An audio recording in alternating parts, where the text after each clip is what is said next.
రాష్ట్ర ప్రభుత్వం చేతిలో ఉన్నటువంటి మైన్సే ఇవ్వలేదు. మేము అదే అడిగాం.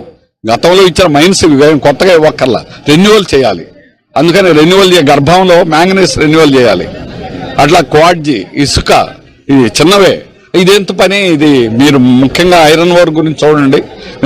ఇది చిన్న పని, నా చేతిలో ఉన్నది చేసేస్తామని చెప్పన్నారు. చాలా కాలం అయింది, అది కూడా సంవత్సరం అయిపోయింది. ఎందుకు రెన్యువల్ చేయలేదు అనేదాన్ని ఈరోజు రాష్ట్ర ప్రభుత్వం, అందుకనే మేము కలుస్తామని మేము సంవత్సరం నుంచి అడుగుతున్నాం. అది ఎప్పుడైతే ఆగిపోయిందో అప్పటి నుంచి మీరు కలవాలని. కానీ ఈరోజు ఎన్నికల సమయంలో కలిసారు. దీనికి పెద్ద విలువనేది లేనటువంటి పరిస్థితి అయిపోయింది. అందుకని ఏదైనప్పటికీ కూడా రాష్ట్ర ప్రభుత్వం ఖచ్చితంగా ప్లాంట్ ప్రైవేటీకరణ కాకుండా అడ్డుకోవాలి. ఎవరైనా ప్రభుత్వం, ఈరోజు ఈ ప్రభుత్వం, రేపు ఎన్నికలు అయిన తర్వాత ఇంకో ప్రభుత్వం అవ్వచ్చు, ఈ ప్రభుత్వమే కావచ్చు, ఏదైనా రాష్ట్ర ప్రభుత్వం అడ్డుకొని రాష్ట్ర ప్రజానీకాన్ని కదిలించి బీజేపీ వ్యతిరేకంగా పోట్లాడితే